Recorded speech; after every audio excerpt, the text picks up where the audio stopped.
All right, it's summer. It's time to get on the road, have some fun.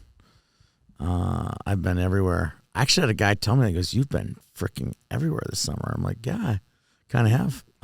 But before I tell a few travel tales, what's a fun travel story? Carl, will kick off with you in Duluth. One of my travel spots has been Duluth. I've been up there a couple times. Well, I've been in your neighborhood a couple times, as a matter of fact. You drove by my house. You didn't stop by and Drove say by your hi? house. Yes. I walked my dog in your yard.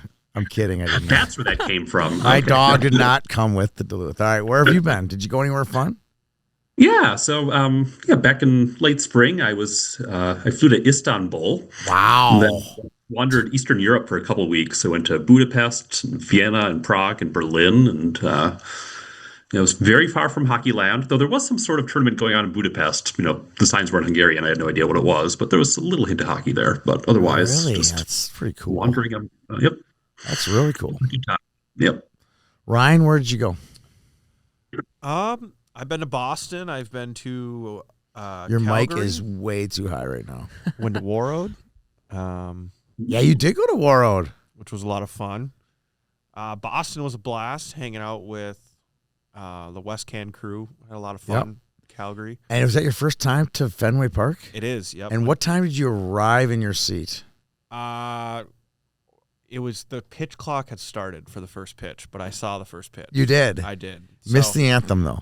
I did. I was about an hour away, and I had absolutely no idea if I was going to make it. I talked to you, and I said, you better get on a tee right now. You'll never be able to drive and find a place to park. I was like, what's a tee?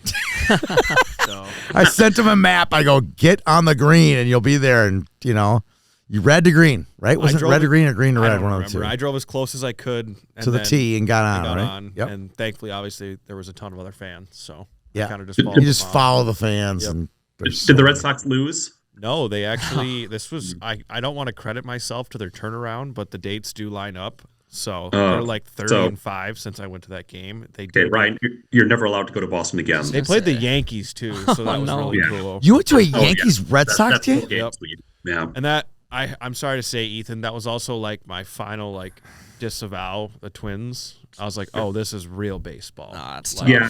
Major League Baseball. This is Actually- actual baseball. You went to a Major League Baseball Yes. game. On a point, Twins have won the season series against the Red Sox and are winning the season series against the Yankees. I'm sure they are. It's not that I don't dislike the Twins. It's who I dislike who finances the Twins. All right, let's hear it. Ethan, you've been to Taconite. The farthest I've traveled this summer, is Taconite back home. Pretty busy, but got a golf trip coming up in the middle of September, middle of Wisconsin, so that's going to be fun. We're going to play some nice courses that I've never been to. I've never been play golf in Wisconsin, so I don't know what to expect, but I'm excited for You've that. kind of been adopted on the podcast as the favorite now. It's like everyone loves Ethan. Yeah? It used to be Carl. You've been replaced. Carl as the Yeah. favorite. I'm old now. You Yeah. should tell all of your fans, because they just love Ethan. Ethan. That's all I hear about, right? So tell all your fans what you do as a seasonal employee for the Minnesota Twins, because I think it's freaking cool, and we always talk about certain things you do. So tell us what you do. Well, I work grounds, so that consists of taking care of the field, everything around the stadium. There's a lot that goes into it: mowing, patching every day, all the above, kind of. Where do they keep the sod? Where's that kept? Our sod farm out in the parking lot, Ah, the back corner of our player staff parking lot. they're just growing grass out in the parking lot. Yep, Okay. there's irrigation out there. How everything. many yards of sod do you have out there? I don't know. Is that there's- confidential? Is it 30 yards by 30 yards? Like a putting green size? Or bigger? Bigger than a putting green. Bigger than a putting green? Yep. Yeah. Okay. It's in a weird spot, but it's pretty cool. And it's full sun, I'm sure, right? Oh yeah. Everyone drives by it and they would never know what it is. Really? Yep. Okay. So you're always pulling patches from there and reseeding that Yep, too, right? Pretty And then- much. We're always taking care of that. And the grass on all of our gates outside the stadium, everything. It's not just the field. I figured that. Yep. Okay, so tell me about when the grass gets wounded, like I'm sure it did this weekend with the bananas there. Yep. Does the grass you just put a square in, take a square out, and then Depends. Let's hear it. Some spots we will. They'll like for the concert where the drivable flooring was, all forklifts, all the stuff going in and out. That spot is completely dead after the 5 days it's covered up. So we'll resod that. Other spots we try to bring back. We resod our outfielder spots quite often, right field, center field specifically. Sure. Yeah. And then little like high traffic areas, the corners of the plate and all that kind of stuff. Yep. The bananas this week kind of took a toll on the front of our plate, so we'll have to repair that before this homestand. But dance routines out. Everything. Are you seeding it at all? Yeah, we seed, we fertilize, we do all that stuff. You're seeding it all the time. So it's not always if it's dead or dying. It's not always go get a new piece of sod. We try to bring stuff back. And what kind of grass is on the field? Do you know? Yeah, Kentucky bluegrass. It's straight up Kentucky bluegrass. Yeah. Okay. We got HGT. We have some other stuff. Rye, right? Like we got everything. There's a mix. All right. Yeah. All right. Learned a lot about grass on a hockey podcast. Well, that's fine. We're good to go. I just wanted to let everyone cool. know that cool. that's what you do in the summer, and then you just fully geek out on hockey in the winter. Right. Pretty much. I love it. Where'd you go, Tony? I went a lot of places. I went to Calgary once for a tournament that we hosted, and then I went back to Edmonton, but flew through Calgary, which was epic. It was like literally because of the gas increases. It was going to be like $1,400 to fly to Edmonton. I'm like, I'm not doing that. I'm gonna just fly through Calgary and rent a car. Well, I couldn't rent a car and leave the car in Edmonton, so I took a bus. I went straight like Canadian Greyhound. Really? And I'm like, it won't be that bad. It won't be that bad. And I get on the sweet daddy bus. It was nice. I'm like, all right, this is going to be bad. I got a companion seat of my own, so I put my backpack to my right. Everything was going great for the first hour. It's a 3-hour drive, right? And then this lady started to get on her phone, and she did one of those speakerphone conversations. Yep. No. And had the conversation where the entire bus had to listen to the conversation. Oh, thank you. Those without AirPods, me not being one of them, had to endure the entire 1-hour conversation. That's the worst. It was bad. Other than that, so I went there, and then I went straight from from Edmonton to Park City. And then I've been to World, where me and the Hennon brothers and 2 other Augustanians won the World Celebrity Golf Tournament. Okay. That was fun. Ryan came up and composed a really good video, I thought. He did a nice job there.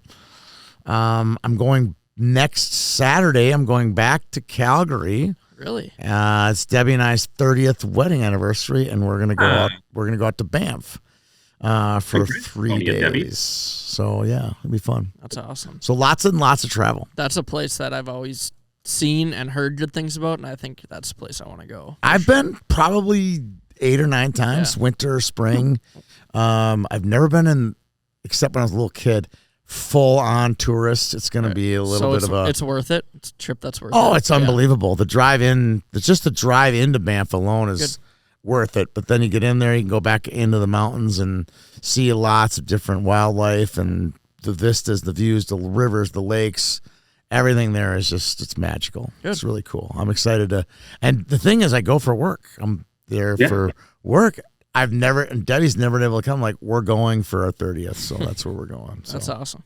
Should be fun. I'm excited to share it with her. Yes, congratulations. Yeah, thank you. Yeah, one more day until I hit 30. Tomorrow's the official, Monday's the official anniversary date. So that's it. Let's get rolling on high school hockey. Good evening, hockey fans, and welcome to the Rink of Fire Boys High School Hockey Podcast. This week's pod is sponsored by Luther Auto, car buying made simple. Shop online or in-store with 45-plus retail locations. The Red Black League, the largest boys and girls off-season high school league in Minnesota. Summit Orthopedics, 10-plus locations throughout the Twin Cities with specialists ready to treat any sports-related injury. Custom One, homes, renovation, landscaping, and exteriors. Custom One has been making dream homes a reality for over 40-plus years. And Gemini Athletic, pro-quality custom uniforms with a championship pedigree. And now, here's Tony and Carl.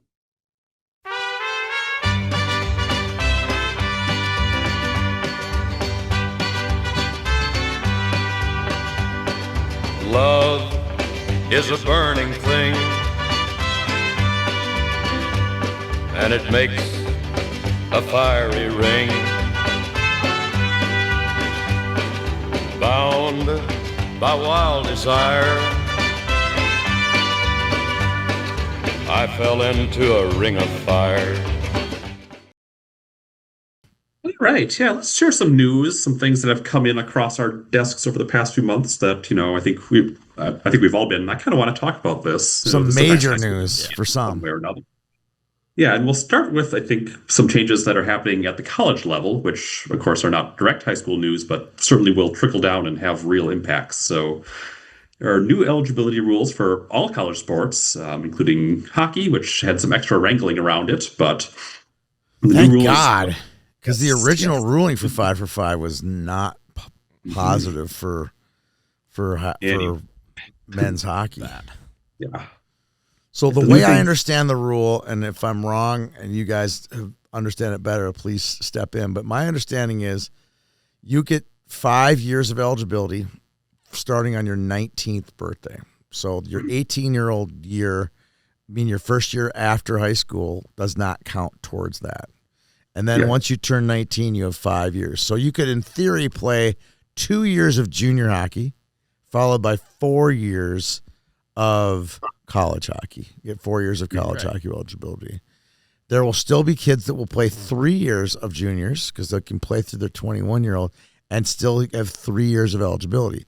A smart kid, I'm not saying all kids aren't smart, but a smart kid who wants to play 3 years of college hockey could very easily get his degree in 3 years if he did some schooling in those 3 years of post-secondary education. So it's not going to completely ruin it. I don't think it's going to change much. I think the bigger factor is what we've experienced the last couple of years with Canadian players or even these 17-year-old kids going into their draft year playing college hockey. We're seeing more and more of that every year because it's working for many of these kids. Gavin McKenna last year, several of them done it, and they'll be doing it more and more. And again, it's just like the olden days. The rich get richer. The Michigans, the North Dakotas, the Michigan States. You'll see it next year. Joey Cullen will be wearing a Gopher uniform in his draft year. Mark it down right now. I guarantee that'll happen.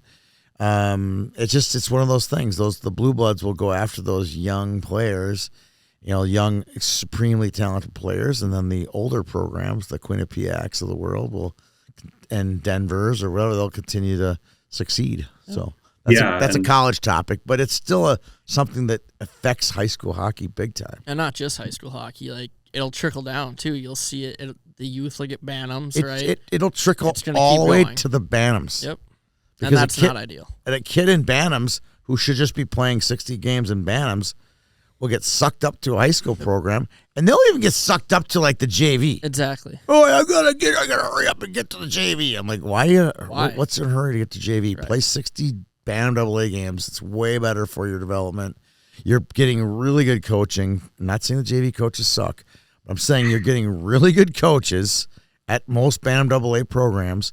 Stay there, get those games, get developed, get confident, and go play varsity hockey as a sophomore. Exactly. It's pretty funny seeing these WHL signing pictures of these kids. Yeah. They're Yeah. they look like they're 11. Well, some of them are closer to 11 than being ready That's for. what I'm saying. They are. I mean, yeah, and yeah, I they're not funny. A lot of them are for reasons that have nothing to do with hockey. It's all for promotion. It's all for I want to be photographed with my brother who's in the same organization. Yep.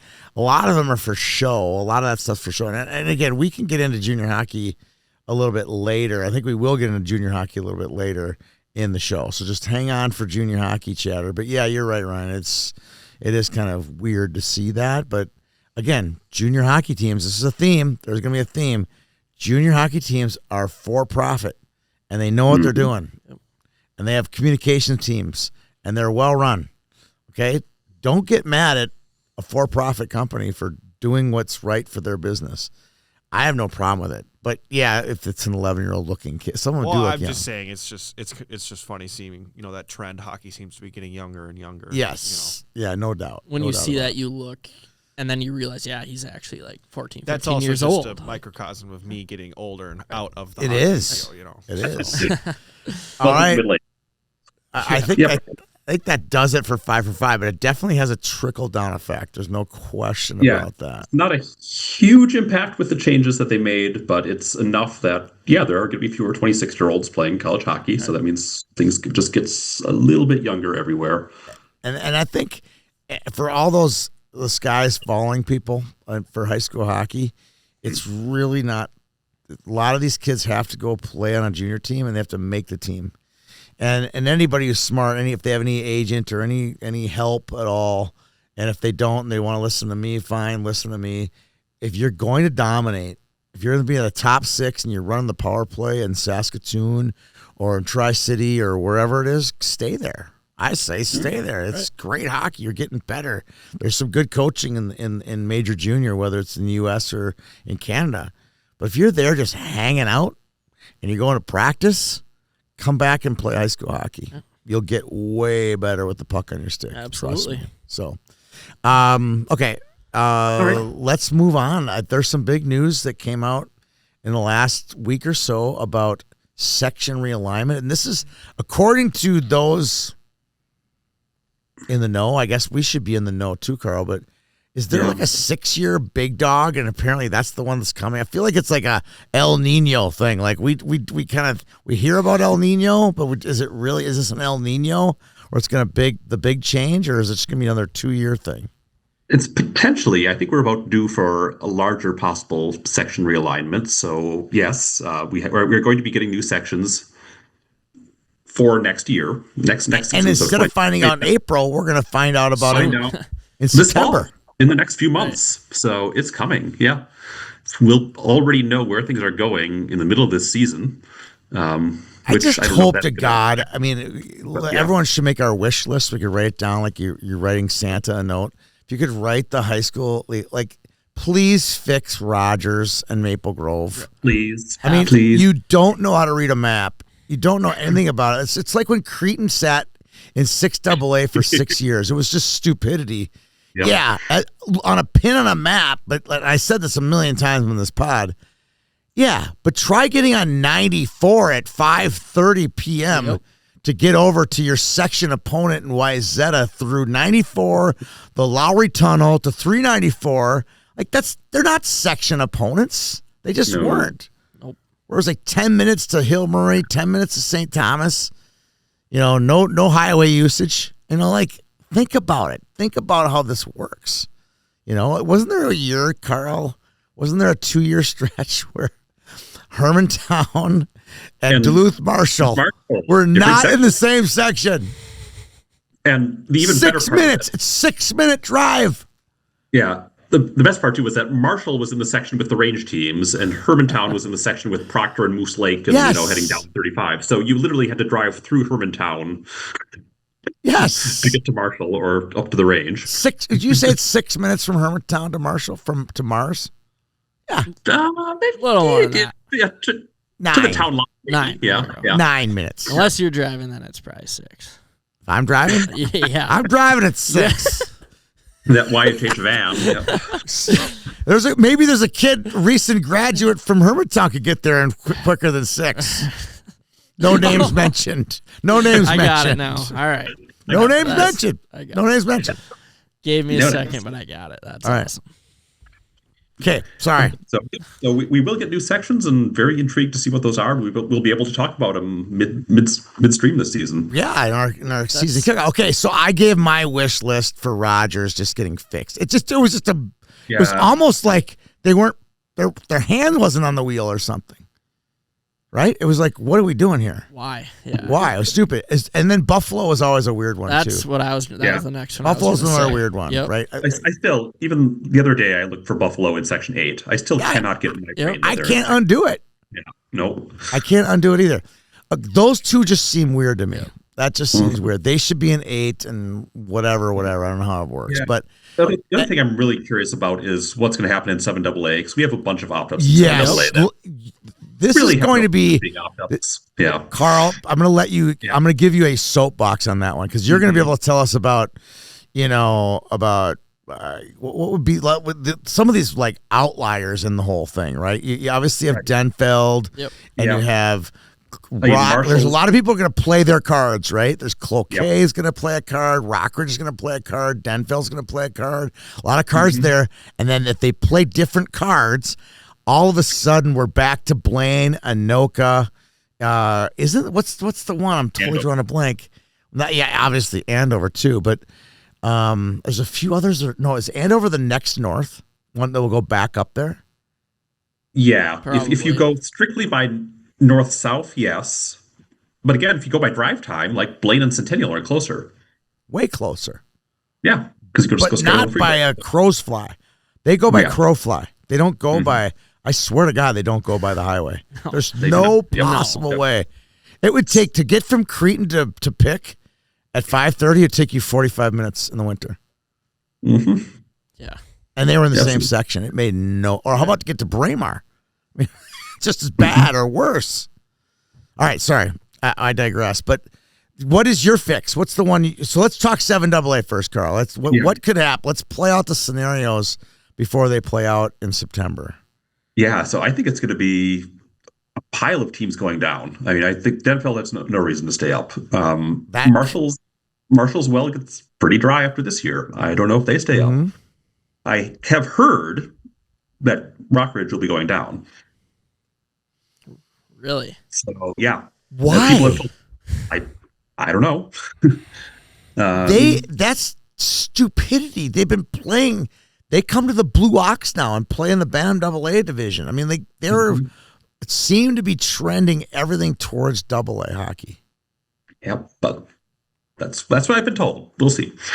So if Hibbing will stay A. How about Cloquet stays A? They're the interesting one, right? Because there's a lot of talent coming up. They can probably compete in AA, especially if it's a ton of talent and a great coach. Yeah, so I feel like they'd be the first team. Yeah, I'd put some pressure on Cloquet. Go back to your Rose Cloquet. Come back up. Right. Make it fun. Yes. I like that. But we could end up in a situation though where. So who's the next one to move? Is the next one up Andover? Probably Andover and Blaine. What's the other one? Maybe they're A. Spring, yeah. No. Cambridge. Yeah, there you go. Well, they're AA. They're already there. They're already in 8. They're already in 7AA. Yeah. Oh yeah. They were okay. Yeah. So they stay. I'd say the other weird thing that could happen if we have enough teams drop is that you could again start to see that scenario where there's some Section 5 teams in the Duluth area in Class A. Wait, say it one more time. So if Rockridge and Marshall and Denfeld all go down and Cloquet stays down, then suddenly there are a lot of teams in Northeast. That's probably too many teams for Section 7.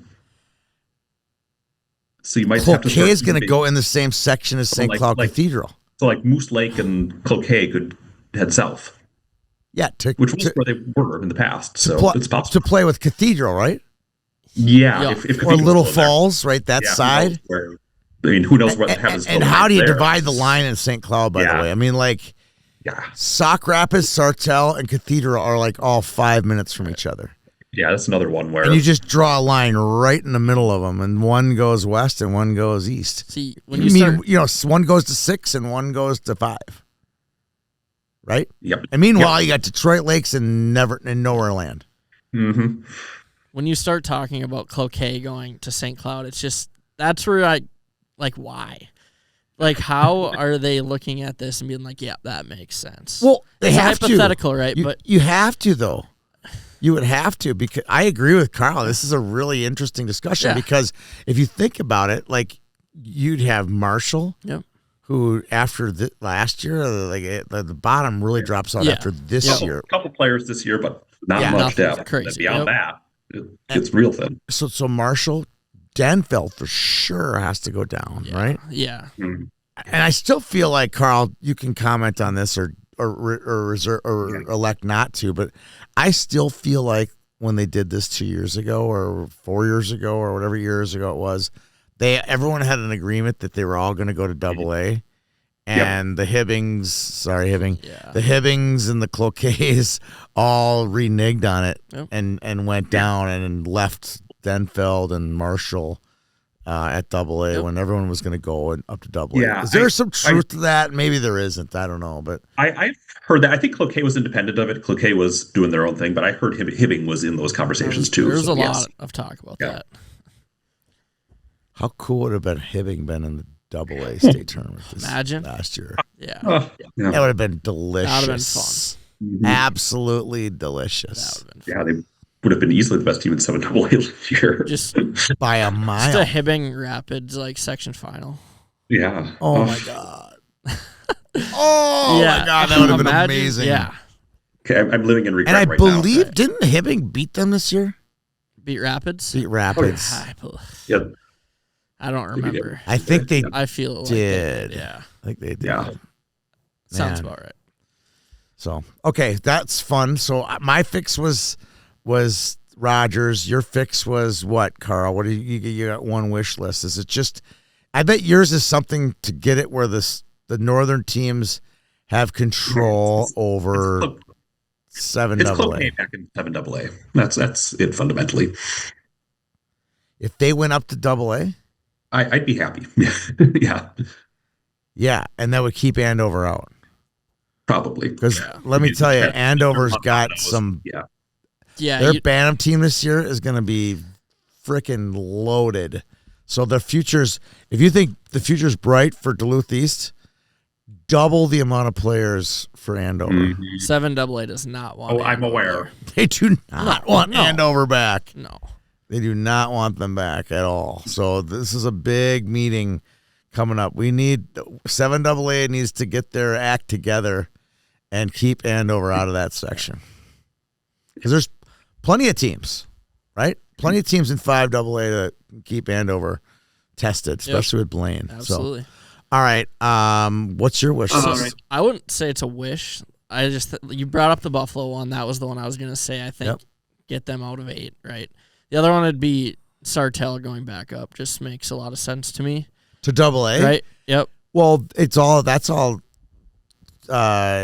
enrollment. Yep. So that one really we have no control. Yeah, no idea. Over. So I wouldn't say it's a wish. I just think that's the one that probably the next that makes the most sense. The other question, what about Roseau? That's their choice. Yeah. I think they're going down. I really do. Yeah. Did you guys? Oh, well, that'll come up on the coaches. Our boy Andy got the job back, which is the best news I've heard in a long time. So Roseau, that's the last one. That's are they going to go down? Don't know. Should they? Yes, probably. Will they? Nope. I don't know. Either way, they're not going to state for a long time. No, but more, competitive, I would say. Yes, I agree with that. Also, one more thing in here, too. How about Northfield up to AA? That's an interesting one. I mean, just because they're so dominant in A? Yeah, I mean, well, other than Dodge County, but Dodge County's be good next year. Yeah, so 1A has gotten boring, and 1AA has gotten kind of boring. So just move someone around, shake it up. You know what? I said fix Rogers. Mm-hmm. If I was the executive director and had one vote, that would not be my fix. My fix would be to move Farmington and Rosemount into 1AA. Because that would fix the ecosystem so much more than Rogers and 6AA. Sorry, my buddies at Rogers. I think that would, if Farmington and Rochester and Rosemount were in, or whatever, the two southernmost South suburban teams, getting them into that section, it would be so much more fun. And it would also drive the Rochester schools to combine, to be competitive in that section. I think that would happen. Yep. And it's going to happen eventually. That just feels like they're fighting a battle they can't win, but eventually I think it's going to happen in Rochester. Yeah. All right. We're done with sections. This is going very smooth. Yeah. Next topic we've got, just want to send our condolences to Dave LeBake and his family. Of course, we know Dave was fighting a horrible, debilitating neurological illness, passed away this summer. So sorry to see Dave go. He was a real institution in high school hockey. What I liked best about Dave is he was just a great storyteller. I liked watching him work at the state tournament. You could hear him ask one question at a press conference, and you knew exactly what his story angle was by one question. He was very well astute hockey mind. He and Lauren wrote a great book, which I still have in the office here. Just such a credit to the game, and hats off to all the coaches, especially Coach Pauly at Benilde, who honored him this year, and I thought that was a really nice thing to honor him. And I feel like we lost a good one way too early. It's someone who's did some great work for the Star Tribune. All right, we're on to the scheduling stuff. Yeah, the schedules are kind of trickling out. We have a couple notes to share. Tony, why don't you start with your tournament news? Okay, so we have the Tradition Holiday Invitational. We just released the schedule earlier this week. We always come out with in August. Just so happens to work well with my schedule. And we've lost a couple teams. We picked up a couple teams. The most interesting one in my eyes is the pickup of Gentry Academy. We picked them up in like April, and adding them to the mix, we added Duluth East to the mix as well. So there's going to be some really fun matchups, and I believe this is not based on Carl. I believe that Duluth has got a huge upside here in Section 7AA over the next 4 or 5 years. So having them in our event will make it interesting, give people a sneak peek. People want to come out and watch Duluth East play. They have some really good players this year. They have some young kids, 2 freshmen that are going to be in the high school elite league this year.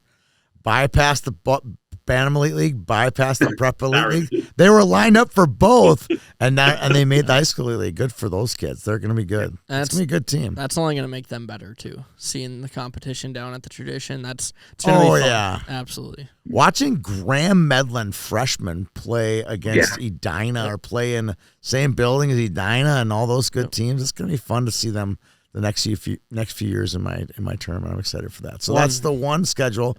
Do you got a couple of those games you want to highlight? I know Edina plays Moorhead, and Edina plays Cretin. What are some other games of note, Ryan? Yep. Excuse me. So December 28th. Yep, that's day one. Yep. First game of the day. We kick it off with the rivalry of Lakeville North versus Shakopee. Yep. Lakeville North has 2 South Suburban games inside the tournament. Yes. And then the night game as well is Edina versus Moorhead, as you said. Yep. Day 2, Moorhead plays Cretin-Durham Hall. Oh, yeah. That's sweet. That'll be a very good game. Prior Lake plays Edina. Yep. Those are back-to-back games. Yep. And then the last day, Duluth East versus Moorhead. Ooh. And it's been a few years since they played as well. Edina plays Cretin. Yep. Duluth East Moorhead. Those would be good games. Gonna be awesome. Yep. Yeah, that'll be good games. For that so one. there are 4 games per day. Yeah, 4 games per day. There's one thing I'm disappointed in, though. Oof. When we talked about the Tradition last year and what we wanted to see, there was one team you told me that you were trying to work on, and I didn't hear them listed in any of the talks. It's funny, I go to their golf tournament every year. I'd say I'm pretty tight with them. I think I may have openly cheered when they won the state championship last year, which I don't normally do. I was kind of disappointed we couldn't get the Warriors to come down and play. I did beg. I got on my hands and knees and begged them to come down, because wouldn't it be fun to see that team, which I think will be the best. You're going to see some of those cream of the crop teams of all time. It's going to be one of them. This world team is going to be so fun to watch this year. We're going to see them a bunch. I promise you, I'm going to see them a bunch this year. I know at least 4 times this year I can name. I would love to have seen them 7 times. Right. Yes. But we tried and tried and tried, but you can only try so hard. No, it's a great field. I just had to bring that up because we talked about it a little bit last year, and I've been waiting for the announcement. Oh, I'm sorry I let you down, Ethan. That's all right. What was Okay. the other? You had I got a little scheduling. You got a Yeah, special this is- anomaly. I haven't been let in. I want to know No, what it is. This is interesting. It doesn't matter at all in any aspect. But when I see Twitter posts of teams posting their schedules, that's when I start to go look around and see, all right, like who's playing who. So of course I had to go look at Greenway's schedule, right? Wow. Just to see How did Greenway even make the show? Is what I want to know. what. Come on. Okay, all right, here. So I was looking, and there was no names next to the teams right away, as they were just putting the schedule in, and there was one logo, and I've never seen this logo before. It was an A, and it was orange and black. And I was like, Ashland. who could this be? Yeah. So I clicked on it. It's Anchorage, Alaska. They're coming to play Bagley on the middle of January, and then they're playing Greenway the next day. A team from Anchorage, Alaska. That's pretty cool. I've never seen that. Love it. I'm pretty sure you're probably going to go too, aren't you? Yeah, why not? And of all the places, Are they playing the Snake Pit? Yeah. Bagley? They go to Bagley and Coleraine. and Coleraine. That's not an easy drive. No. That's all Highway 2. And how did this come about? And why Yeah, did this come about? Are they flying into Hibbing? Like, Right. Where are they flying to? Right. See, it sparked so many questions. That's why I brought it up. Hibbing? Hibbing's got, yeah, they have an international They do, airport. They have an airport there, don't they? An airport with It's not international. No. Well, it doesn't have to be. yeah. Okay. God, this is really good stuff. Yeah. now. So I had to click on it because I've never seen that. So I was like, all right. Where would you go? I mean, Hibbing and Bagley aren't I close. bet you it's the Duluth airport. That's my Probably. guess. Bemidji? Does Bemidji have commercial flights? but yeah, Bemidji maybe. But East Bemidji's Grand- not close East to Grand's got Greenway. something. But Greenway it's and Bemidji aren't close. Somebody Ryan, give me the mileage from Greenway to Bagley, just through Coleraine to Bagley, Minnesota. That's got to be 2.5 of the worst hours of your life. It would make the most sense to be like a Hibbing or a Duluth because they play in Bagley first. So you're going from Hibbing to Bagley, then back to Coleraine. And Here we go. It's 130 miles, about 2 hours, 18 No, that's 2.5 hours, and it's not easy. That's And it's mid-January. All right. mid-January. Oh. Damn, that's not easy. No. All right. So that was just interesting. I thought I'd bring it up. Something I've never seen. I have a lot of schedules I'm going to be looking at this year. Oh, yeah. I got a lot of schedules. Yep. Lots and lots of schedules. Interesting. Okay. All right. Any other scheduling notes? Any teams with interesting schedules or tournaments or Hockey Day? Where's Hockey Day this year? Is this the Brainerd one? Isn't Maple Grove have it the next year? Or did I just let the cat out of the bag already early? No, I'm pretty sure Heard it that's here first. I know. I get all these press releases in my email. No, it's out like ways away, isn't it? I'm supposed to I go to think a that got logo announced. unveiling in Maple Grove on Thursday. that got announced. I'm pretty sure. Okay. I hope. Why would they have the logo unveiling in It's public. There's websites. at Rush Yeah. Creek? Right. Okay, good. Yes. Is was it announced Maple last Grove? day. Announced in January. Yes. It is in Maple Grove, right? Yes. Okay, good. All right. They have a logo unveiling on Thursday.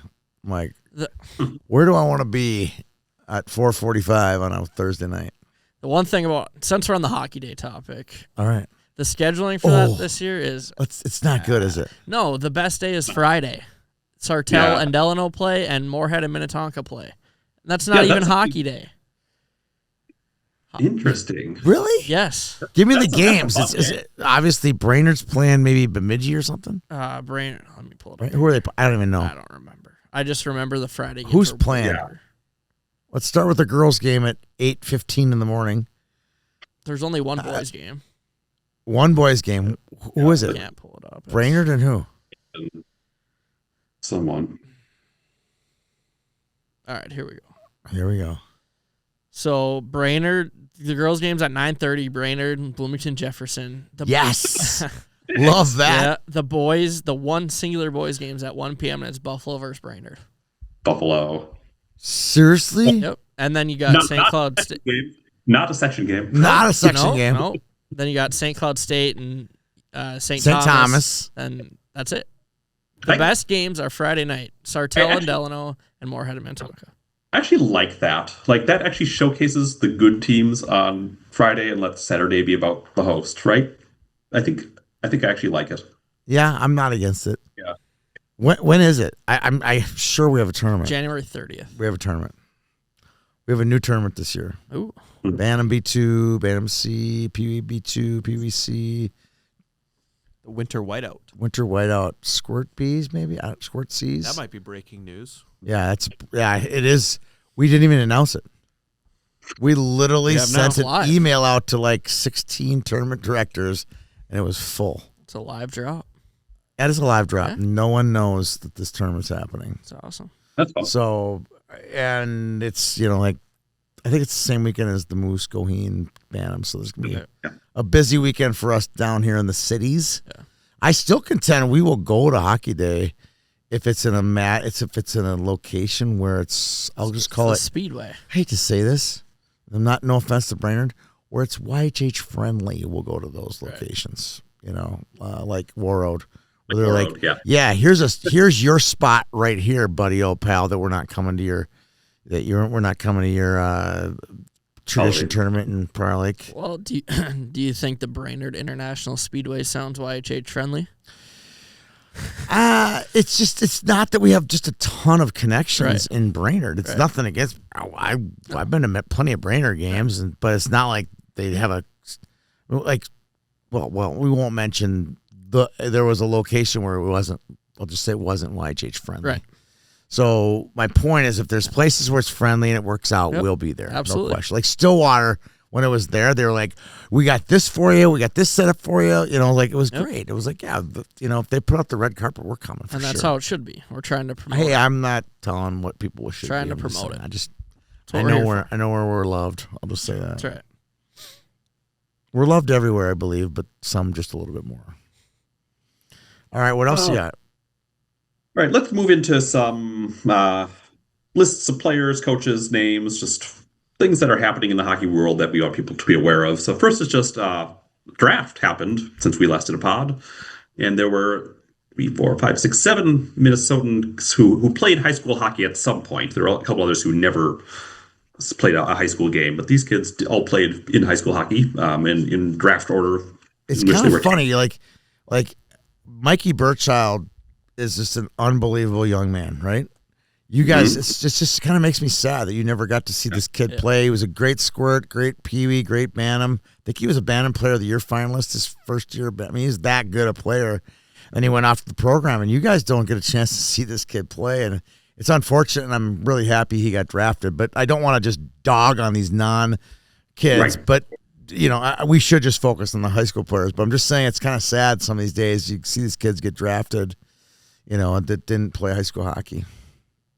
Mm-hmm. All right, let's hear. Who were you said 7? Yes, 7. Right, so in order they were drafted, Jaden Kurtz-Rogers was the highest high school player to go. Second rounder. He also committed to the Badgers. I'm not sure he was a Badger commit during the season, was he? No, I don't think he was. At the end of the season. Yeah, maybe. Most All of right. it, yeah. Zach Wooten of Eastview, who has been out a couple years now. His younger brother is the one who just graduated, but it's a Eastview product. KJ Sauer of Andover. Great story. I shared with you guys this before, but it's fun to share on the air as well. I got a chance to coach KJ when he was a young kid and know his dad really well. His sister Nora works for us. KJ works for us too a little bit in the off season. So I just figured I'd text him. Right. I send him a text. He'll never respond, or if he does, it'll be like 2 weeks from now or whatever. Nope, the text goes through and he gets on the phone and called me. He's at his grad party. So he had his draft party, grad party, the whole kit and caboodle all in one day, and he's just was a super nice kid, and I'm looking forward to following him with the Oil Kings this year, and he'll be on to UMD. He's committed there too, so he's off to a flying start in his post-high school career. Go Dogs. All right, keep going, Carl. Hawk Wayzata, defenseman, got drafted. Really liked him in high school, so good to see that. Teddy Lechner, Holy Angels. Another funny story.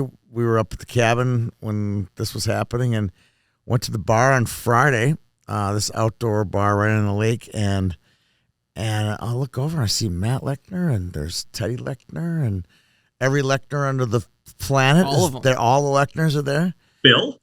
no Bill Eckner, but they're standing there, and they got their phone out and they're watching the draft, and I'm like, hey, you'll probably get drafted tomorrow, Ted. He goes, yeah, I hope so, and that was basically the gist of our conversation. And then 24 hours later, there he was getting drafted. Yeah. It's kind of funny to run into him up at a cabin in northern Wisconsin. That's well deserved. He's such a good player. Oh yeah, fantastic. Yep. Next on the list, played a little bit of high school hockey, was Bodie Leyland of St. Michael Albertville. Yep. Who drafted him? I've closed that list now, I think. Sorry about that. Yep. And Bobby Cowan of Edina is our last draftee. Yeah. Calgary Flames for Bodie Leyland. And Bobby got drafted after a good, decent season with Western Michigan. So hats off to him. Hats off to him. Good draft list for those kids. Yeah, it seems like we're seeing more, like couple of years later, kids getting drafted too. It used to be like you went your draft year, otherwise and that was you were it, just right? Agent. Yeah. Yeah. But a bunch of guys are a couple of years older. Yeah. And it'll happen. That'll happen. Yeah. Scott Prunovich didn't get drafted until his second year. Mm-hmm. After he didn't get drafted his draft year, and then he had a great freshman campaign where he played World Juniors, and boom, he got drafted in the second round. So it's pretty common. Yep. Pretty common. All right. All right. So congrats to all those draftees. And now should we move on to new coaches? All right. There's lots of coaches. Yeah, there's a good list going here. And we lost a coach that still hasn't been filled yet, I don't think. Right. Yeah, I have three here that aren't filled yet. So we'll get to that. We'll get to them at the end. But all right. City of Woodbury saw some real movement this summer. Ever. Yes. So AJ Bukino, who was a coach, took Lakeville South to the state tournament some years ago, is in at Woodbury. Mm-hmm. Took over for Wes Bolin, who was there for a long 71 time. years, I believe. Yeah. Congrats to Wes on retirement. Yep. And Eastridge coach, former coach Dustin Volkelgesang, has moved on to Hastings, which I believe he's an alum there. He is. Going home. And then brought his staff with him. Good for him. So it'll be interesting to watch. Yes. And then Robert Bluger is the new East Ridge coach. Yes. Who takes over Dustin built a really nice program there. Mm-hmm. And they had a really nice foundation. So hats off to Dustin there, and he'll have to do the same thing in his hometown back in Hastings. Yeah, that East Ridge one is definitely an interesting of maybe all the teams on this list. It's like there's a lot that could happen there. Correct. Right. They make our show every week, so he wants the fame. Yes. Yes, they do. I have a question about public school coaches. Is there compensation set by the MSHSL or no? Nope. That is a school district. That is a school district. Okay. So yeah, and booster clubs too can raise money to pay the coach more, or a coach can make more for himself by the use of his summer camps as well. Yep. So yeah. No, I don't think there's a max or anything. It's just it goes from, but it feels like there's kind of that collusion between school districts that they don't usually pay coaches more than X thousand. Yep. $6,000 was the number. I bet it's probably more than that now because of inflation, but it's not a lot. Right. Not a full salary. It's not five figures. No, not worth that ache. No, not yet. All right. Okay. A couple other bigger name programs or interesting programs. Lakeville South, Brent Culleton's new one there. Mm-hmm. We mentioned Andy Lundbaum is back in the saddle at Roseau. It's just an amazing story if you think about it. He was let go as the coach, and now he's rehired as the coach. Like, if you're the athletic director or the administration in the Roseau School District, isn't this kind of egg on your face a little bit? No? Or is that am I just speaking too freely now? There's a little egg there, isn't there? Yeah. You're not wrong. Okay. All right. That's just my opinion. In a rebuilding project, Chaska, Dave Shute is the new coach there. And he was wasn't he a coach at Hopkins at one point? That sounds right. I think he was. Mhm. Very good coach, that's for sure. Little Falls, Austin Fensky has taken over. Not surprised. Got Mike Bauman in at River Lakes. Okay. James Wagoner at Owatonna. Yep. Zach Worthy at Armstrong Cooper. Yep. Dan, I'm going to murder this last name, Berthaum at SPA. Berthume, maybe? Berthume, yeah. A lot of Okay. vowels in there. Yep. The new coach at Duluth Denfeld is the same as the old coach. Was this another runoff? Did they try running him out? They did, yes. There was an effort to push him out. His contract was not renewed. There were things going on. The school district investigated and found no wrongdoing, so he was reinstated. They had this at Lakeville North Girls last year with Buck Cheever. They just tried running him out, and all the girls came running in and said, "Why are you firing this guy?" Yep. No, and then they went to state.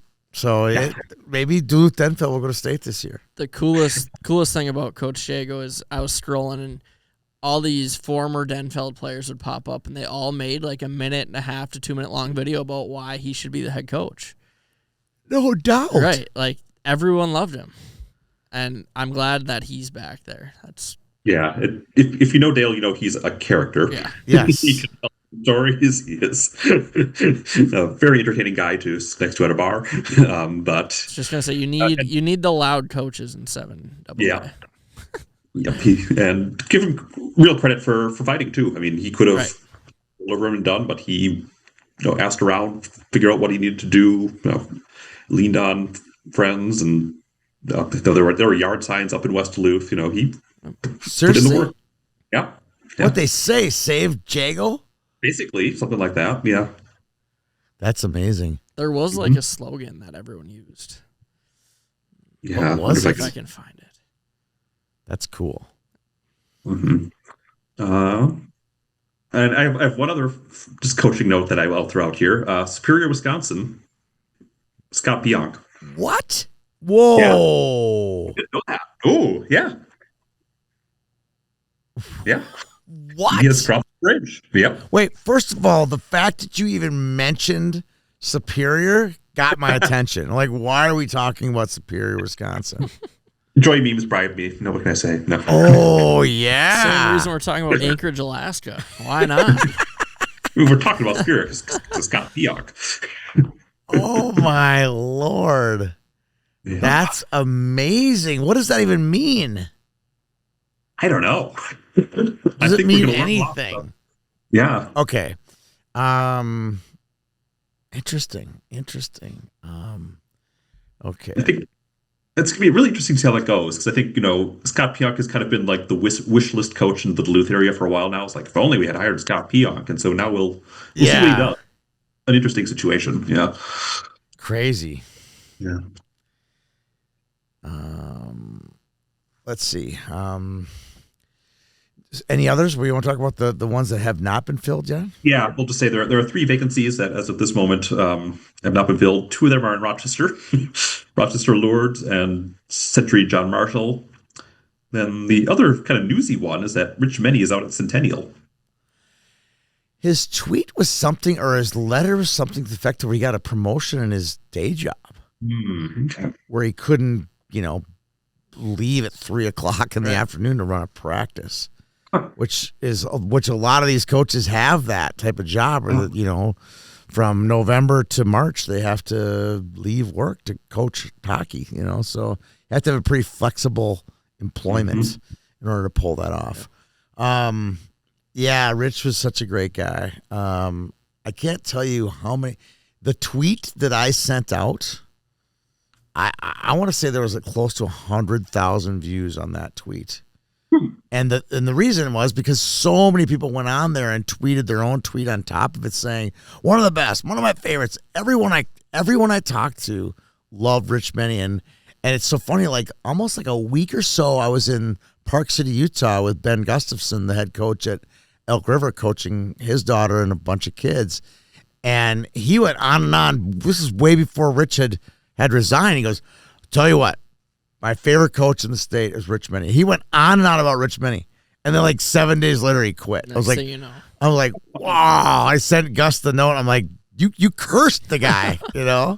You're the reason. You're the reason he quit. No, he's right though. No doubt about it. One of the best ever, and you know, record spoke for itself for him, in my opinion. And won with some teams that maybe weren't expected to win. So he had some nice years. Yes, yeah, no doubt about it.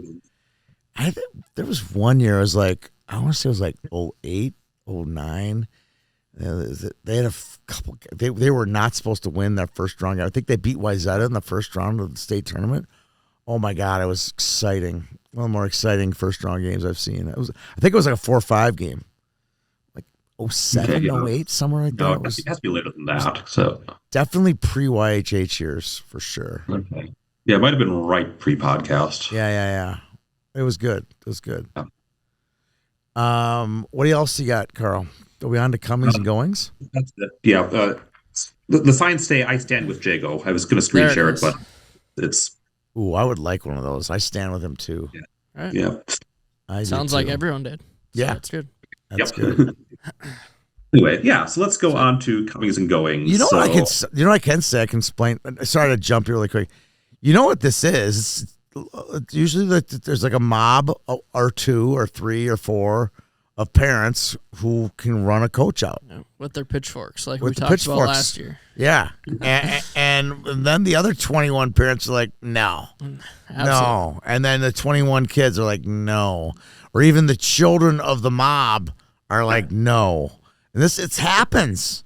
But it's kind of sad though. Like, it just takes the right 3 or 4, the loudest 3 or 4 parents can get a coach fired these days, and it just seems as though the athletic directors need to, buck up. No pun intended. It happens way too often.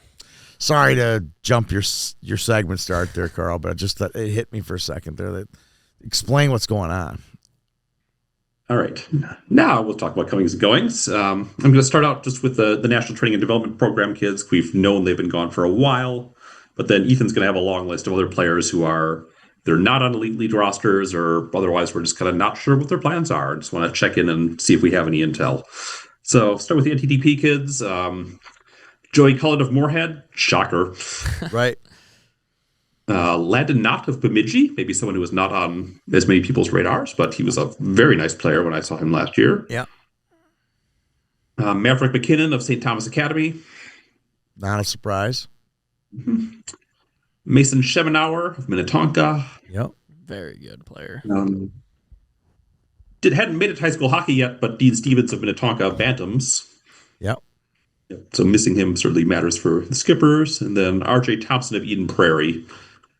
It's number 6. There was a 7th player who was playing for Detroit Honey Bag. It's Henry Buttweiler, originally of Alexandria.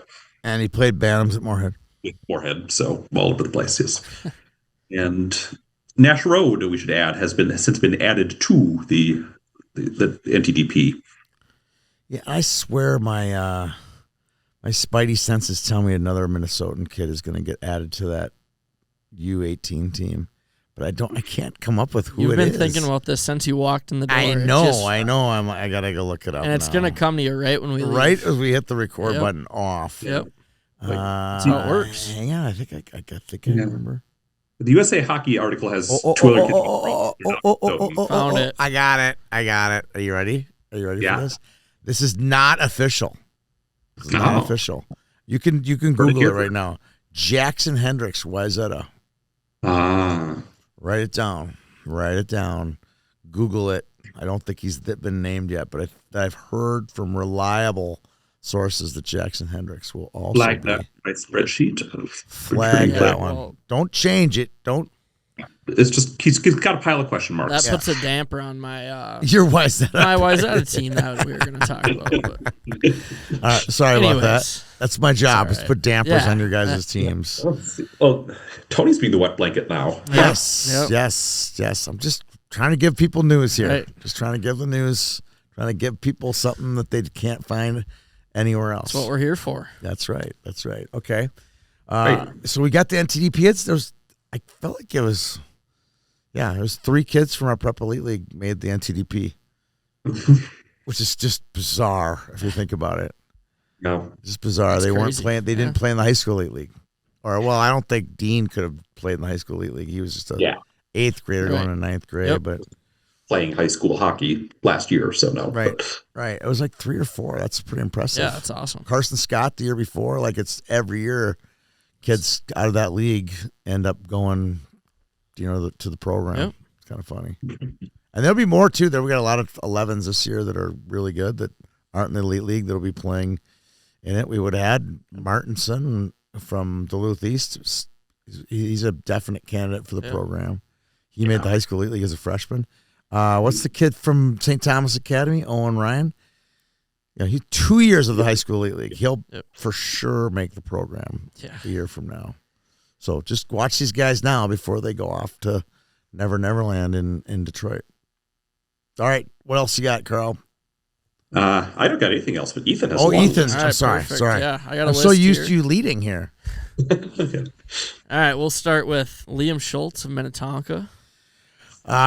He is going to play Waterloo before and after. Perfect. Just got off a text with his dad here today, and he also texted me that Ashton is in Grand Forks. Will be attending UND this year and is rooming this summer with Cooper Simpson. Nice, that's awesome. There's a pair. Yeah, that's a pair right there. Exactly, that's a pair. We talked about Minnetonka off air about how good they're going to be, and that helps them for sure. Yeah. Loaded. Hearing Liam Schultz is back is definitely a sign for good things for Minnetonka and for high school hockey for that absolutely. matter. All right, next one, Connor Schubert of Rosemount. I think he's coming back. For sure. Okay. Johnny Blado of Cretin-Durham Hall. I think all the Cretin guys are playing at Cretin this year. And as they should. I think that Johnny will be in camp in Edmonton, but I don't think he'll be they're not counting on him playing this year. On the WHL side, I think his rights are owned by Tri-City maybe in the USHL. I'm not sure exactly where Johnny ends up. I think he'll be playing for the Raiders this year. That team's going to be fun to watch. Yes. All right, Caden Zasada of Hill. I think he'll be back too. I really do. Tate Bachelor of Stillwater. I don't know. He signed with the WHL. I'm not sure which team it was. Calgary Hitmen. Yep. I have no idea what his status is, but I know a lot of these kids that are signing WHL contracts are doing before and after. Like Gavin Anderson we'll get to, Whit Reaverts we'll get to, but I feel like they're all going to be before and after type kids, but I'll let you go through the list and I'll... One more Stillwater kid we talked about a little bit was Teague McGlynn. We didn't see any signings for him anywhere, so I don't... Maybe he's just training or he's injured. Like I got another kid who was injured who's just not playing in the high school league because of injury. Yep. Ryan Marquardt of White Bear Lake. I texted his dad on Friday, and he is a full-timer at Waterloo, and Doroff as well as is going to be gone from White Bear. So White Bear's top end is definitely going to be hurting. But they'll have plenty of good players coming in through their Bantam system, and I think they're going to have a decent team. Right. I'm not sure if you had a response on this one yet or not, but I did. Wyatt Kuznick. He'll be back at Maple Grove this year. Yeah. Good. Excellent. That's a great sign. Jake Burmis or Rogers. I think he's going before and after. I remember which team, but he's WHL for sure. Yeah. I don't have his written down. All right. Becker Wankus, Edina. I think he's going to be gone. He's already played 2 years of high school. Right. He's listed as a junior, but he's a May birthday, I believe, something like that. So, it is his draft year, and this would be a good spot for him. He played a lot in Des Moines before and after last year. I think he'll be playing in Des Moines full time this year. That's just a guess. Yeah. Liam Brooks, Duluth East. See, Carl's the one who lives in Duluth. I don't live in Duluth. What's the news? I have no fresh news. My impression last year was that he would likely be gone. We'll see. I know he has options. He was a high USHL draft pick. He has a WHL team. So I don't know where he's ended up. Is he in Saskatoon? Saskatoon's his WHL, yeah. Wow. Saskatoon went heavy Minnesota. Heavy Minnesota this year.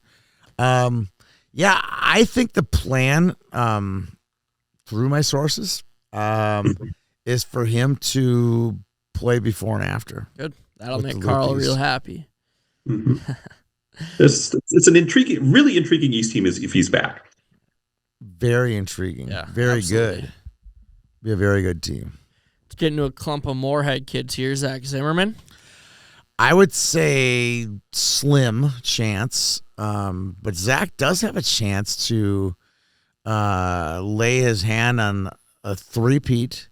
If Zach scores 70 points, which I'm confident he could, Absolutely. he would go close to 300 points. Yeah. Because he played as a freshman Right. because of his age. I mean, that's pretty There's good. a reason to. That's Pretty for good sure. record. Right. And he'll play juniors again this year. Yep. I've never seen anyone do before and after 2 years in a row. That's why I would just say I would lean against no. But if he did, it'd be fascinating to watch. Okay. Max Cullen. Just got traded from Muskegon to Fargo. Yep. So I think that's a pretty good sign that he'll be playing high school hockey this year. Yep. Evan Warner. He's a WHL kid. Yep. Planning to do before and after. But again, if he's a top 6 guy right. in I don't know where he Tri-City. is. Tri-City. Yep. Play there. That's my theory. Play there if you can get power play minutes, penalty kill minutes, and you're playing major junior. Do it. I don't know if those guys are ready. I mean, you're playing against 06s and 07s, and you're an 09. That's a big step up. Getting to a couple of Class A guys here. Whit Rewerts, Hibbing.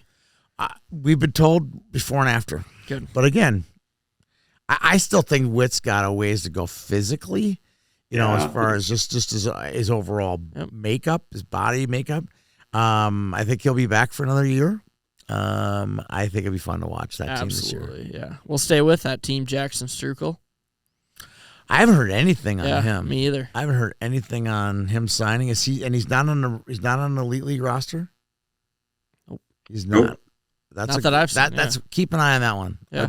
I am not saying he's coming back. I would say keep an eye, have an eye on him. Okay. We should say that our Elite League roster is like some picture that someone tweeted of a bunch of names because they took the thing down off the website. So yeah, they had rosters and they just They're gone. disappeared. Can't. Hard to find them. Okay, Griffin Story, Wasika. That's a good one. Keep an eye on that. Yeah. They lost Otto Schoenrock to North Star Christian. They need all the depth they can get down there if they're going to win that section this year. Right. I think he's staying. He's in the Elite League. His dad's the head coach. I think it's a heavy chance he'll stay. Good. Gavin Anderson, a War Road.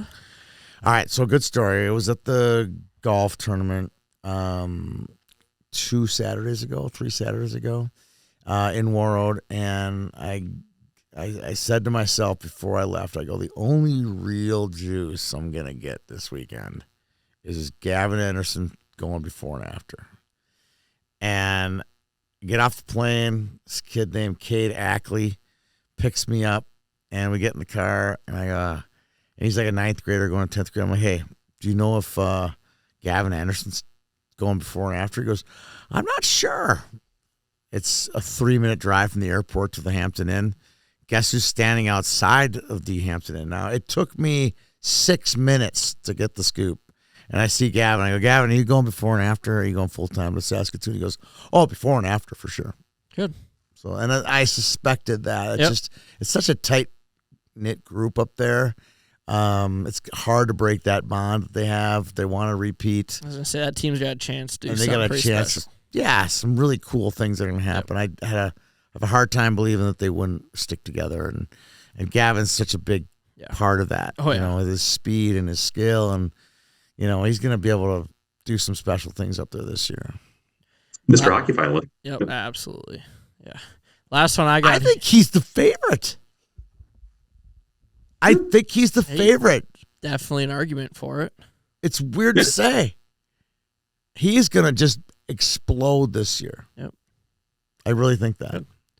Last one I got Look at Carl's like mulling right now. That's the like, mulling look. Like Max Cullen? Max Cullen, definitely. Cam Langfeld? I don't know. Not favorite. Cam Langfeld's not coming back. Okay. Oh yeah, that's right. He's definitely a senior in high school, but I don't think he's coming back. He's listed as Elite League, so he's on the roster. Really? Okay. Yeah. I thought I had heard that he's not coming back. I TBD, thought but that was yeah. one of those late just departures recently. Don't quote me on that. If he's listed as elite league, let's just keep him as staying. Sure. Good. And he'll be very good. Yes, he would be a Mr. Hockey finalist type for sure. All right. All right, last one is Nick Nelson of Monticello. He's gone. I heard that, which is weird. Again, dad's the head coach. Yep. Kind of like Story. It's kind of weird. But you know what? Every kid's got his own track, Right. and Gotta dad do it. knows best, kid knows best. So right. I've heard he is definitely moved on to juniors. If there's any I've missed or that you guys can think of off the top of your head, but I feel like that was a pretty good list of what people will wonder going into the season. Keeping on top of it is so hard, and this kind of leads into my rant. Is this time for my rant now? Yes, I have Tony Rant written Yep, here. On so the Tony back Rant. and Okay, listen. good. I'll try to keep this under 17 minutes. So I call this, there's all kinds of warfare, biological warfare. There's, all kinds of warfare. There's warfare going on right now in the hockey world. We talked about a lot about this in the 5-for-5, right?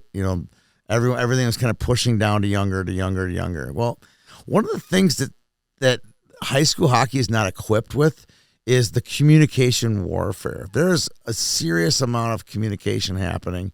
CHL teams, the CHL has its own Twitter feed. Let's just stick with Twitter for now. Has its own Twitter feed.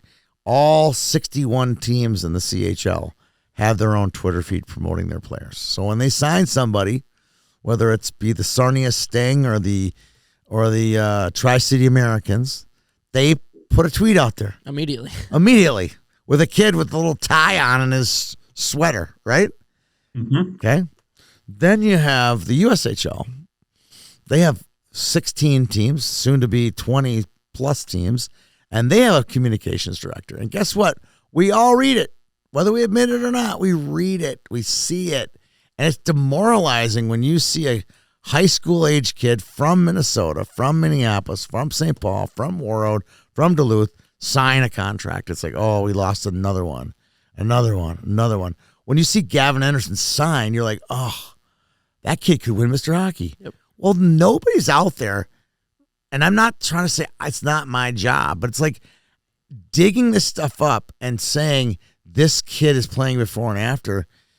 It's a little bit weird for us as a journalist, as an unbiased journalist. It's like, how do we do this? Do we not do this? My point I'm trying to make here, and here's the rant, Carl, is high school hockey needs a voice. Mm-hmm. They need their own voice. And I'm calling out Dustin Vogel was saying, and he and I are planning to speak here in the next 7 to 10 days. They need a voice. And I don't know what it's called, a collective voice that is constantly doing what these major junior teams are doing for them. It's a nonprofit world taking on the for-profit world. And these 61 teams in the CHL and the 16 plus teams and now in the USHL, they have a professional voice that's out there talking about it.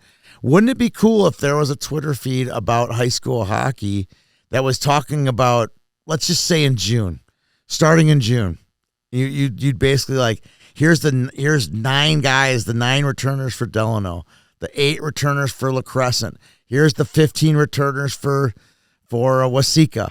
And then you have photos of them. We would supply the photos for it. We need a collective voice to wage war. High school hockey needs to wage its own war back at the CHL and the USHL. And if they don't do it, there's going to be continual gloom and doom. But you have to have a voice out there who will take control of these 100-plus programs and have a league and have a voice to get out there and make it happen. And if anybody's out there, seriously, if anybody's out there who believes in that and wants to employ YHH, we'll do it. We will provide the boat. I need someone to provide the gas. If someone puts the gas in the tank, we will make it happen like you've never seen before. It'll completely independent of what YHH is doing, but we would do it, and I would love every minute of doing it. But it's going to take a little bit of money to make it happen. In today's day, social media is a big part of what everyone goes through on a daily basis, right? Yes. And State High School League is missing out on so much opportunity. Yeah, both the high school league and the coaches association. I don't really. The thing is, I'm not blaming those two. This isn't like I blame you, high school league, because they have dance line, they have one act play, they have football, they have all these things that they manage. But all one act play. They're all one act play, right? They have all those things that they're managing. Yep. So I can't really fault them. They put on arguably one of the best amateur hockey tournaments in the world. Right. So you can't really like rip them. And you can't rip on the high school coaches association. It's a collection of coaches. It just needs somebody to be out there to go, hey, I want to sponsor this and I want to build high school hockey in Minnesota. There's a few entities out there who can make this happen. We'll provide the boat. I promise you it'll be a kick-ass boat. Yep. I'll work with Lauren Nelson at Legacy. We'll build a great website. We'll build an entire unit of communication. But it's just going to cost some money. We got to pay the people to do the work. But it'll be great work, I promise you. There's enough people out there that we all know that care and oh my gosh, to be better. Oh, we have people work. The people work for us. Exactly. They would love to do it. Hey, we want to do more than we're doing now. Yeah. YHH. There's only so much we can do. We fund ourselves by putting on youth tournaments. Yep. Mm-hmm. We only have so much might to do it ourselves. If we could just get a little bit of gas, I'll build a boat, and it'll be an awesome boat, and we can take on major junior hockey, the people are coming in and rating our players and make this to be the best possible product for amateur hockey in the United States. And I think it is. And it definitely has that potential. Well said. One last thing, and I got going on this pretty hot because I was up at St. Cloud on Friday, and I happened to have like literally a 5-minute conversation with Grant Clafton at GR and Chris Anderson, who are both coaches in the high school league, at Chris Anderson at White Bear. And think about these guys. You know, they're like, I hate to say it, they're close to 40 or in their 40s. Like, they're seasoned high school hockey coaches. They've played college hockey at the highest level at St. Cloud. And they've coached dozens and dozens of great players over the last 10, 15 years. You don't want your kid playing for that? Under your own roof? I mean, this was a 5-minute conversation between the three of us. And he goes, this is getting old. You know, why don't they want to play for me? It's just because it's high school hockey. And it's perceived by the agents, it's perceived by the advisors as not as good. And it's not true. The coaching here is good. The atmosphere is good. Everything's great here in high school hockey. And I'm looking forward to covering another year of it. Doesn't get much better than this. Couple things to bring us home. First, I will correct myself. Cam Langfeld is not on an elite Rink roster, so I don't know how I got that down wrong, but so it probably is gone then. You got, what's the word? Scrambled. Yeah. Your signal got scrambled. Mm-hmm. I will confess I had AI pull the rosters for me, so it may have hallucinated. Maybe AI, the Cam Langfeld fan. You AI people. You're so cute. Yeah. I used to spend hours and hours writing that list. This time I told it to do things, give it 2 commands and got it all in one spreadsheet. Good for you guys. I'm still thing. au natural over here. I'm going to build my schedule this year too. I'm going to be very happy. Anyway, there's one other piece on the comings and goings. We'll probably close out. We'll call it the North Star Christian Academy piece. Yes. Yeah. So we mentioned in passing out of Schoenrock, Wasika, who is going to North Star. That's a big move for Section 1A. Yes. But also Keaton Dorsick of Mankato West, so defending champs in 3A. Yep. Ryan Clausen, an East Grand player. Yep. And then also there's a player who I don't even know who he is, but you do. So tell me more about Cam Coulter. Oh, Cam Coulter makes the high school pod. He doesn't even play high school hockey. Cam's was a second-year Bantam last year for Moorhead. Was a Bantam Player of the Year finalist. He went to national camp this year as a U16 and was the leading scorer in the camp and did not make the all-star team. And he's played Moorhead. Yeah, I don't get it either, Carl. And he played Moorhead all 6 years of youth hockey at Moorhead and will be headed to North Star Christian. That's a big loss for the Spuds. He would brought a ton of score. He's a scorer. He's big kid with scoring ability. He would have helped the Spuds big time this year. So that's all I got for North Star Christian. That's exciting to see so many Minnesota kids that are going there, and it's kind of depressing at the same time that they could be playing for their local high schools. But you know what? Hats off to North Star Christian. They've done a nice job putting kids into college hockey. And they're kind of unique in that they do really pull a lot of kids from nationwide. Yeah, but in Minnesota, it's like they're pulling from a lot of small town. Yeah, they're not picking off the obvious draft picks or kids who have junior rights lined up, but it's kind of that next tier in smaller towns. I think they've kind of cornered a market there of kids who are just looking for something else. Yeah, and they're very competitive on a national level, so it's not a bad spot for them. Yep. All right, that's all the news I got. How are we gonna wrap up here? I thought we were gonna do one quick mini segment on what team. If some guy comes up to you, here it is. Someone comes up to you, you're at a bar or at a rink or wherever you are, and says, and I get this all the time, just like usually from my non-hockey friends. I'll be at an outdoor barbecue and someone go, "Oh, you're a hockey guy. Who the good team's gonna beat us? Yeah. Who's going to state?" And I literally, because I don't want to say Edina or Minnetonka or Moorhead. I don't want to say that answer because it's just so chalk. I go, I'll tell you what, right now, Sartell's going to state in Class A. That's the guarantee. That's the lock of locks right there. So that's my answer when I get that question. So it kind of, what it does, I'm trying to jar them a little bit, trying to spice up the conversation so I don't say some same old. So that's my answer. What's your answer, Carl? Ooh, let's see. You don't want to be boring. Don't be boring with your answer. That's the thing. I'm trying not to be boring. And I think I'll go out on this limb now because I was edging in their direction last year. I'm willing to go through with it this year. Blaine is going to go to state. Yeah, it's not a bad pick. Yeah, right. I mean, it's not a bad pick. Weird section. They've got a bunch of young kids who are. Last year, there was like, okay, they're coming, but now they're here. Yep. I like that. I don't think Andover's going to be that special. Yeah, especially without Langfeld. Now that we know that. Yeah. Yeah, I like that pick. All right. Let's see. Let me. Yes. What? Hibbing? No. It is Class A. Oh, for sure it is. I'm going to go with Waseca. I think this is the year that they're going to go to the state tournament, as long as Griffin Story stays there. Okay. All right, Ryan, you got any opinions over there?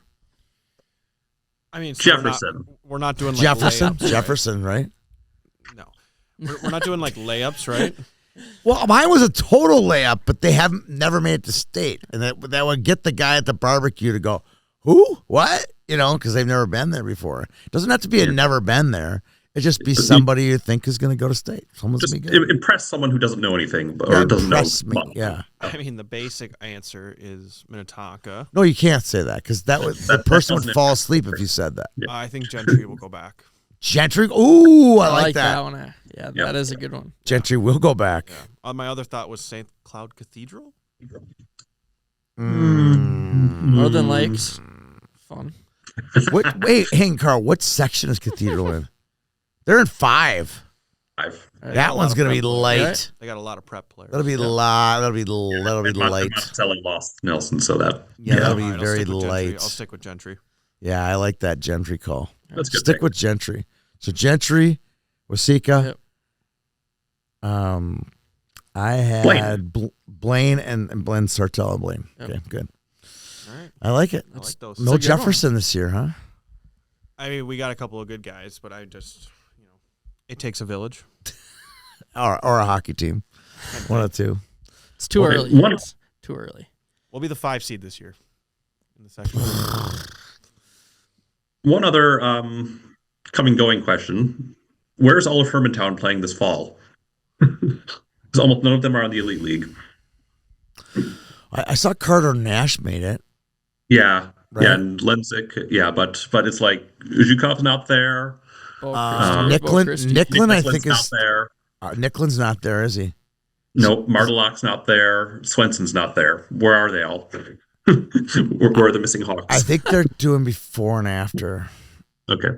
I really do. I think that team's going to be really good this year. Yeah. But that's a good question. Maybe none of them are coming back. I don't know. No idea. I have no idea. I'll do some digging since they're not too far away. Yeah. Where are the Hawks? Where are the Hawks? Brand new rink. Yeah. Right? Can't abandon the brand new rink. I don't think that any of them are leaving. I got to, when I was in Warroad, actually, Brant Nicklin, Alex's dad, is an assistant at UMD. He and I got to fly back to the Twin Cities. They were watching the Hlinka stuff.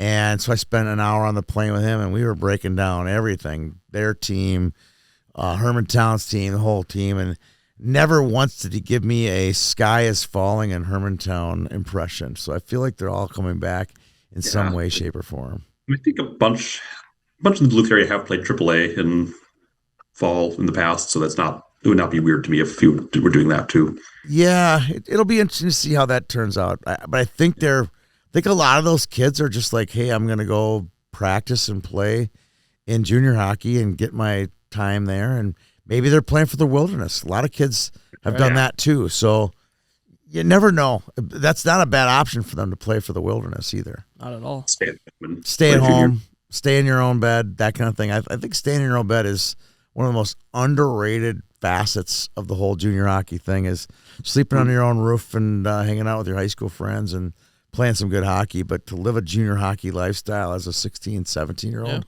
it's rough stuff. So been a fun show. Thank you, everybody, for putting this together. We all kind of pitched in one way, shape, or form.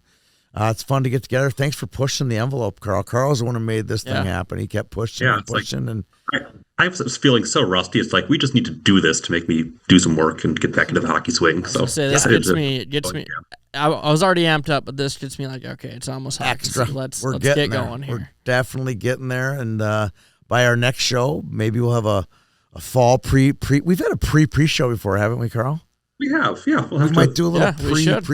The pre-show kind of helps out with some of the before and after, some of the comings and goings, some of the stuff that's lock, stock, and barrel that we know but isn't. Might keep the preview show under 3 hours, too. And then it keeps the preview to much shorter version as well. When we do that, we might have new sections. We will have new sections, knock on wood. That'd be enough to carry an entire show. Absolutely. So for Carl and Ethan and Ryan, I'm Tony Scott. Thanks for tuning in to our Rink of Fire special show here in August.